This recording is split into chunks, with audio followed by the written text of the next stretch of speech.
Hello, everybody. Welcome back to my Fear the Walking Dead Season 3 premiere predictions part 2.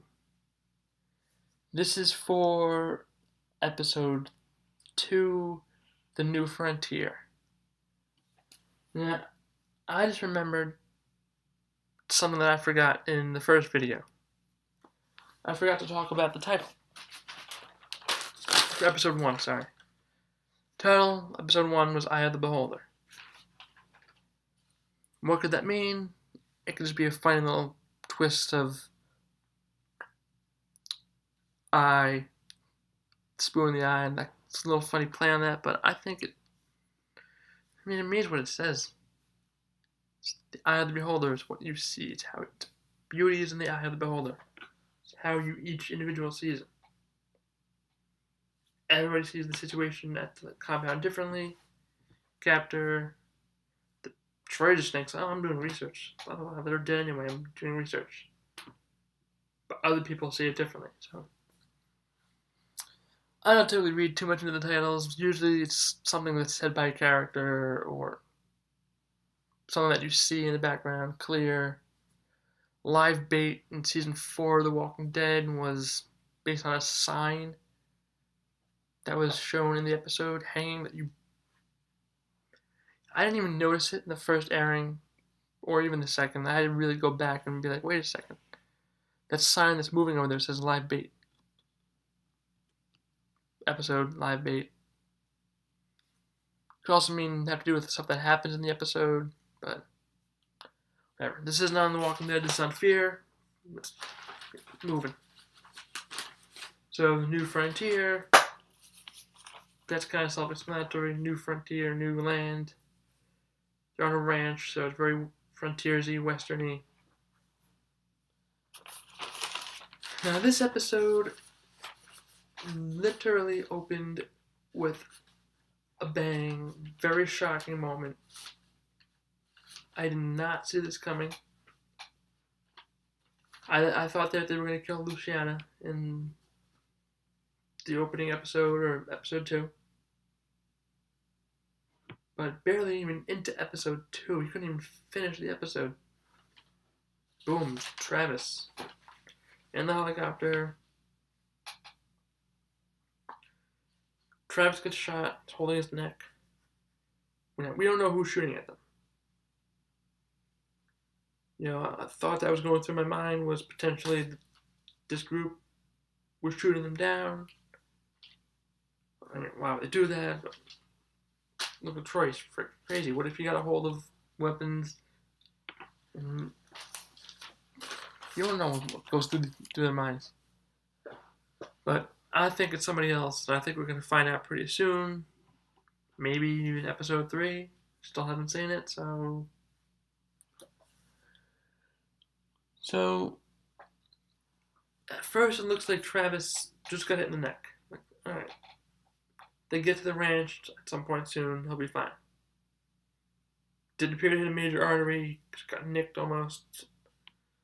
But then when he gets out of the seatbelt, Alicia's gonna try to help him. You see, bullet went through his stomach, out through his neck. So he's basically a goner and he falls to his death.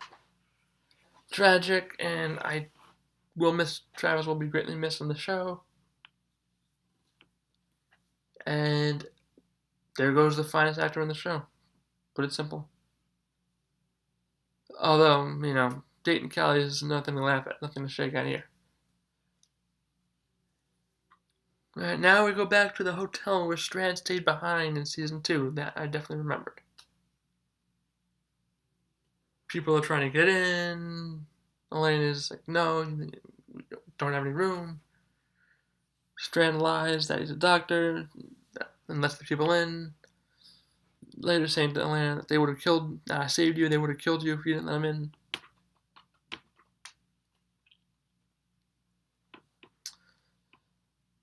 Troy, Madison, and Nick arrive at Troy's father's ranch, and they're shocked to see that the helicopter is not there yet. We, of course, know it's been shot down.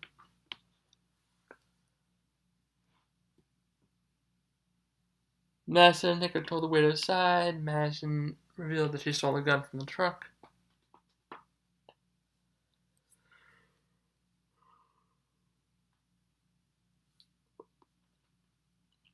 Strand does remarkably well treating a boy with minor injuries and then delivering a baby. Not even a doctor, and he's delivering babies, he's helping people, and then he's asked to leave. Like, what? Yeah, he lied to the people, but could you ever deliver that baby? Would they have been able to deliver that baby if he wasn't there? Maybe, but he didn't. I'll get back to that in a minute. I'm skipping over stuff here. Jeremiah Otto, Troy's father, Dayton Kelly, shows Madison and Nick around, stating he originally started the camp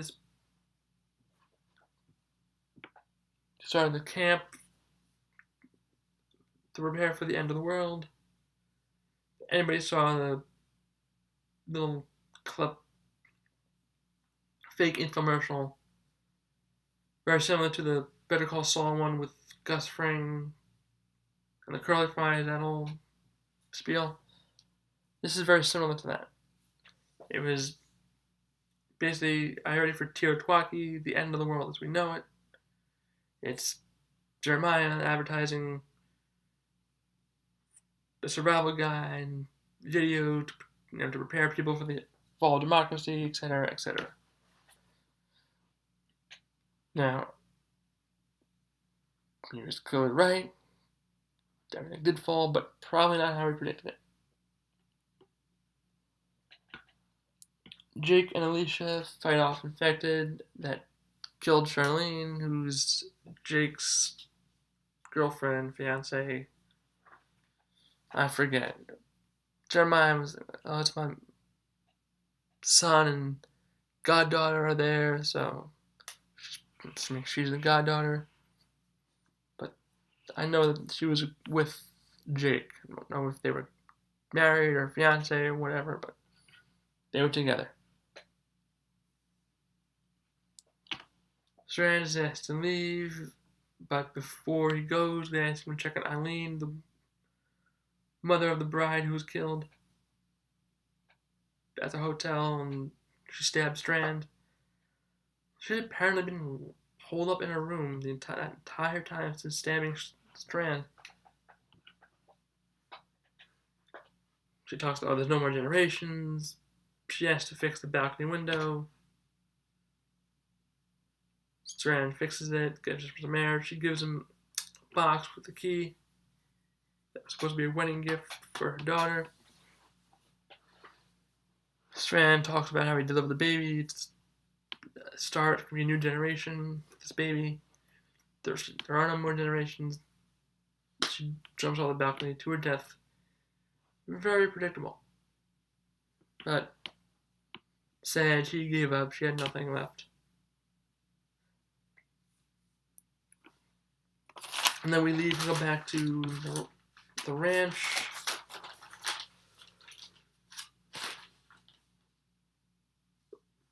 Excuse me. I forget what it's called. I looked it up, but it's not really important right now. Alicia and Jake arrive with Luciana. Troy says she's not going to make it, blah, blah, blah. The guy's looking at her, checking her. And he's just going to shoot her in the head so she doesn't turn. Next time he's fighting that, blah, blah, blah. It's his girlfriend. He says, "I'll do it," before he gives him the gun. Then Nick turns the gun on Troy. And before it escalates too much, Jeremiah agrees to treat her in the infirmary if she has a pulse, and that they can handcuff her, keep her handcuffed to the bed just in case. I mean, was that really so hard, Troy? I mean, you've been studying how long it takes. You can get her to the infirmary and handcuff her before she turns, if she's going to turn. I mean, and just monitor her. If she turns, you put her down. Or get Nick and have Nick do it since she's his girlfriend. But I digress. Madison is still grieving over Travis. She couldn't believe it at first. She's like, no, blah, blah, blah. First, I thought she was going to go out looking for him. But it turned out she just needed a minute. And she goes back into the compound. But later on, she is seen by a tree, grieving by herself over Travis. Jeremiah comes out and gives her his condolences, talks about his past, and gently asks for her to log the gun that she stole from the truck in his logbook, that they know that she has it. He didn't ask for it back, he asked for her to log it in. So I'm not quick on the bandwagon to trust these people, especially Troy, but I think Jake's an okay guy, good guy, and I don't think the father's too bad either. He did alleviate tensions between Nick and Troy, and he did send Troy away to that compound so that he wouldn't be a threat to their camp there, so cast out the one to protect the many, so to speak.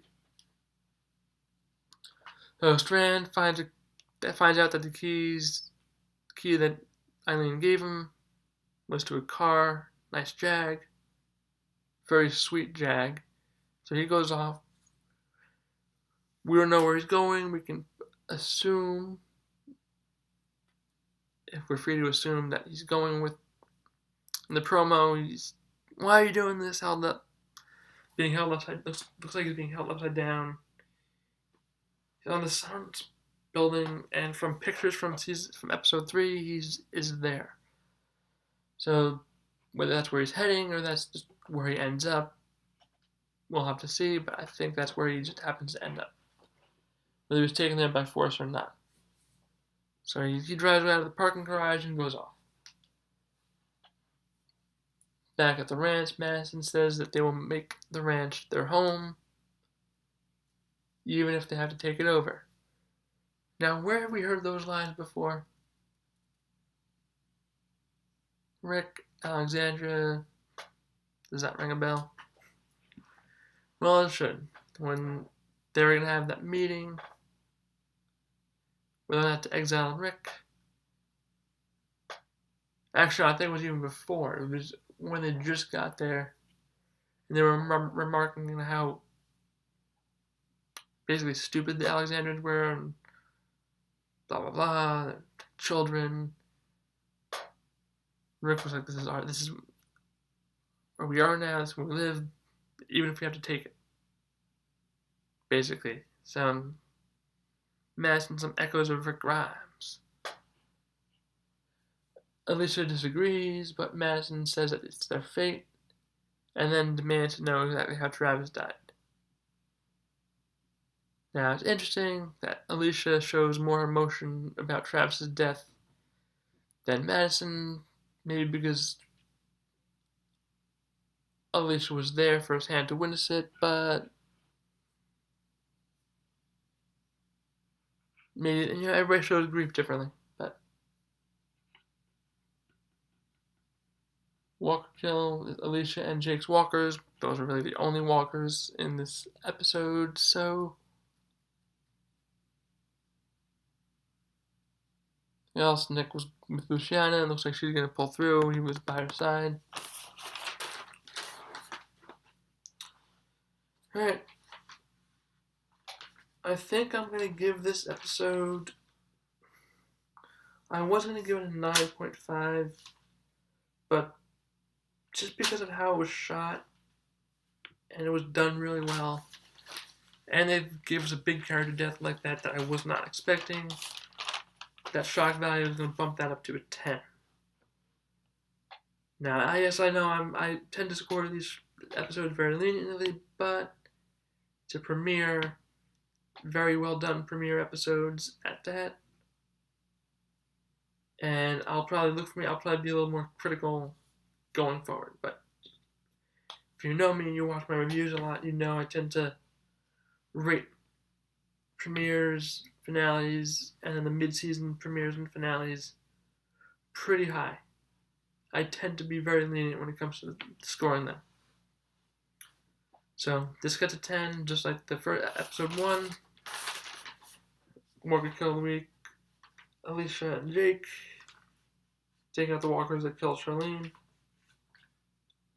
Now, top 5 moments. My number 5 was hard. It's kind of a tie, so I'll give both. Madison's Alexandria moment.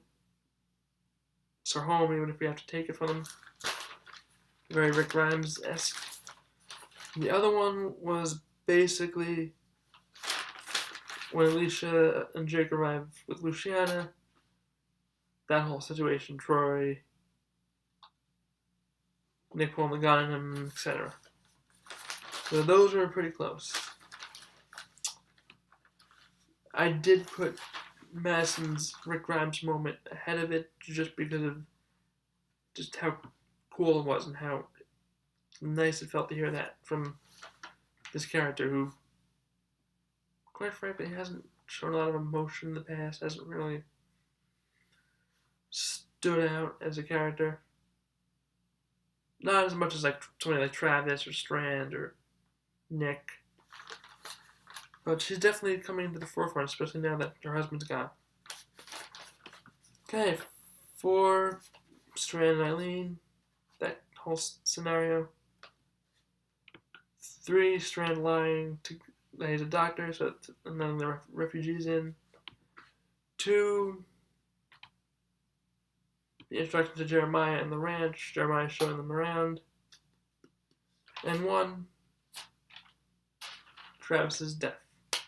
R.I.P. Travis. You were, again, finest actor on the show. Bravo. Well done, good sir. To Travis.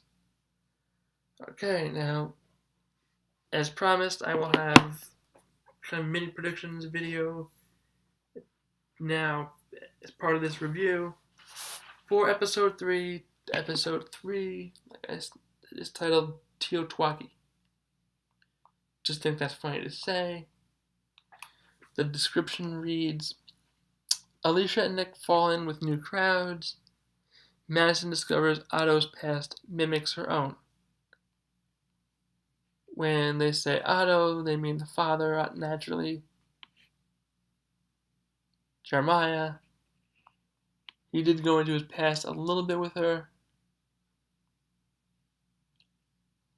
So it looks like we'll be finding out more about this camp. I think I saw some pictures of Strand too. Yep. Strand is at this place. Don't know where he is, how he gets there, if he's taken there. Doesn't appear like he's handcuffed or anything based on the picture. But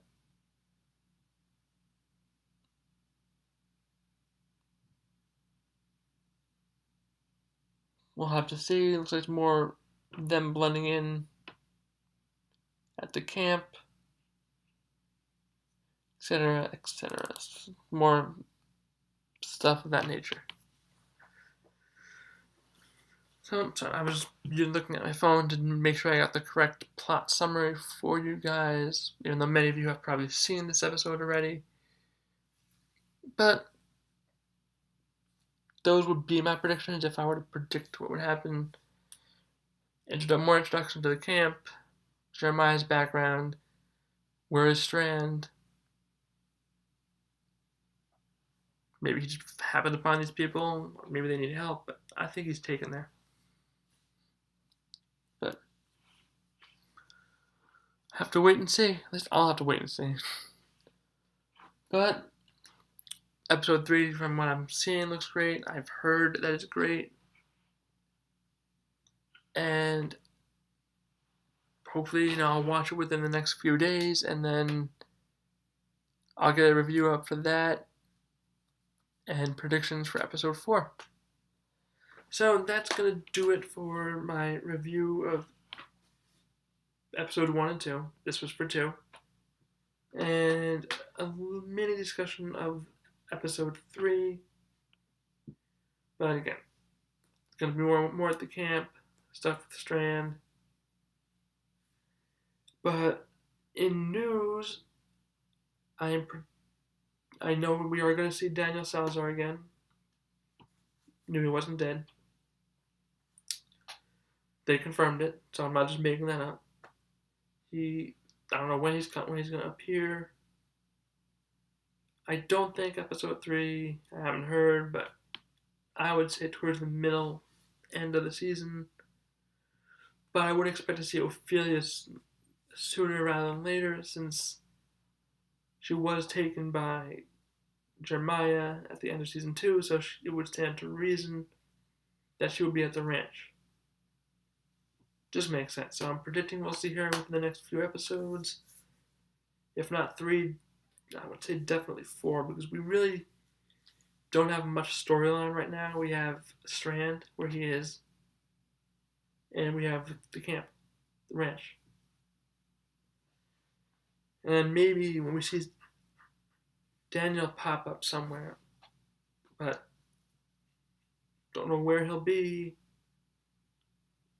If he's with people, if he's just wandering around on his own, he just shows up somehow. I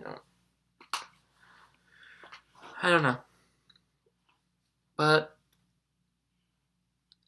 that's great. Ruben Blades is a great actor. I was pretty annoyed that they killed him off like that and the way they did.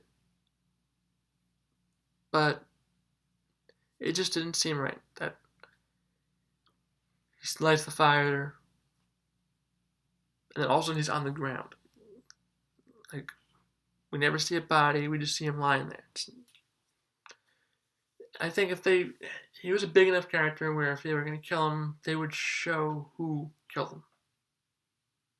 They wouldn't just imply, oh, he's knocked out, he's dead, blah, blah, blah.